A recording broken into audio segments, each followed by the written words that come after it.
le lifting des seins ou bien la mastopexie, la chirurgie qu'on performe probablement le plus en chirurgie esthétique, parce que le problème des seins, ou des petits seins, ou aussi les grands seins qui tombent, après surtout la grossesse, après l'allaitement, avec l'âge, avec le perte de poids, voilà, c'est quand même un problème qui existe très souvent.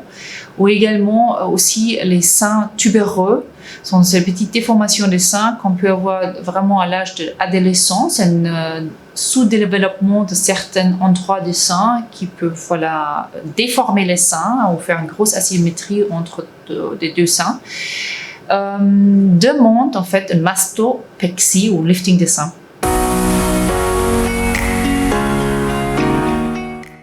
Cette chirurgie est un des plus difficiles chirurgies pour un chirurgien plasticien qui demande une certaine expérience, une réflexion profonde de souhait de la patiente et aussi de la technique qu'on devrait performer pour arriver au bon résultat.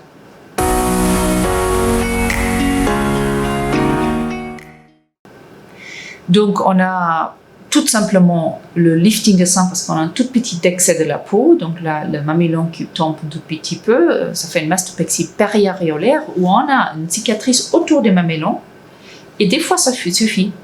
Ou bien on a besoin vraiment de monter tout le sein, aussi la glande mammaire, où on fait souvent une certaine autoprothèse, on appelle ça autoprothèse, où on utilise la glande mammaire qui est existante, qui tombe, où on le remonte en dessous pour faire la autoprothèse, donc une sorte d'aspect prothèse mammaire avec la glande mammaire qui ne va jamais être comparable au niveau de volume de décolleté par rapport à une vraie prothèse mammaire, mais qui donne une très jolie projection des seins. Et ça, c'est la technique de l'autoprothèse. Autrement, des fois, on doit réduire un tout petit peu, mais en plus mettre une prothèse parce qu'on a perdu avec la grossesse tout le volume au niveau du décolleté. Donc, pour avoir un décolleté, que des femmes soient décolletées après la grossesse ou après l'allaitement, mais c'est là où on doit mettre une prothèse mammaire, où c'est préférable.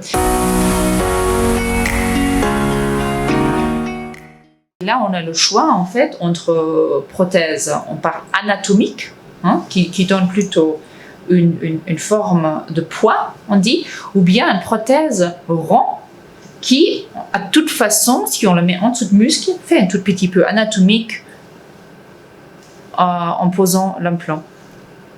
Ça, c'est les deux types de prothèses, anatomiques et rond. Après, il y a différentes tailles, différentes projections, toutes sortes de modifications qu'on peut prévoir pour arriver au meilleur résultat. Les cicatrices, pour une mastopexie, le minimum de cicatrices, ça reste autour des mamelons. Mais souvent, on doit quand même faire, comme on peut voir ici sur l'emploi, une cicatrice verticale. Donc, on parle cicatrice autour du mamelon, une cicatrice verticale, et des fois aussi une cicatrice au niveau de sillon.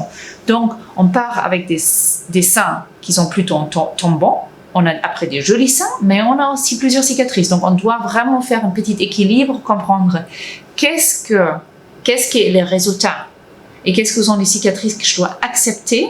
C'est une des chirurgies où c'est très dur à décider est-ce que je veux me faire ces cicatrices pour monter un tout petit peu mes seins.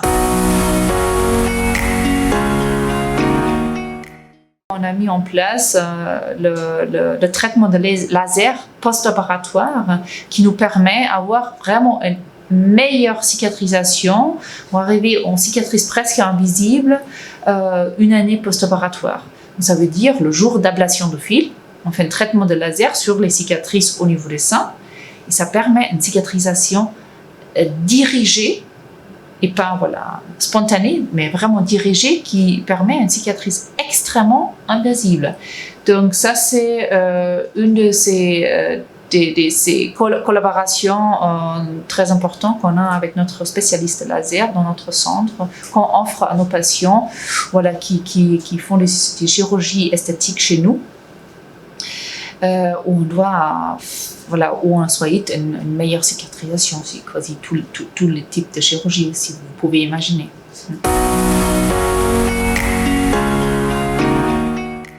On peut avoir une mastopexie toute simple, sans implant. Et c'est ça ce que je favorise a priori.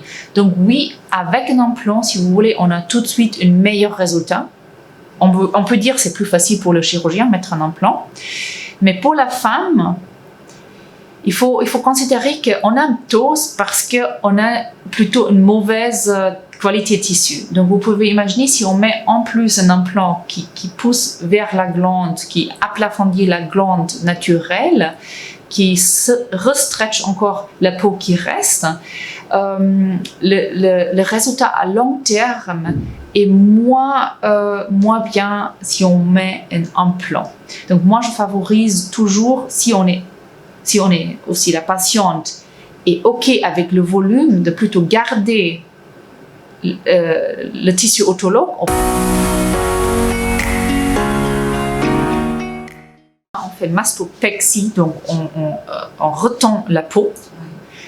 Et si nécessaire, aussi une glanduloplastie, ça veut dire à l'intérieur, on fait des plasties pour en fait monter le volume et pas seulement la peau. Si vous pouvez imaginer, on ne va pas seulement traiter la peau autour, mais aussi la glande à l'intérieur, de la monter et pour la remodeler le maximum possible. Après, il reste encore la possibilité de mettre la graisse en sous-cutané autour des seins, qui donne, si vous voulez, c'est comme une tonification de la peau qu'on perd souvent ou avec l'âge et surtout aussi après perte de poids ou la grossesse.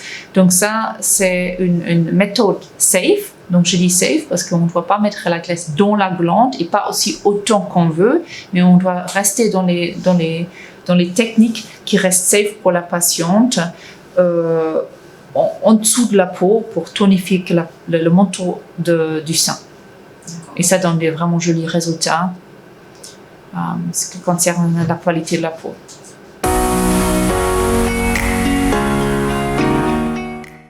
Au niveau post-opératoire, c'est assez bien supportable si on fait une mastopexie toute seule.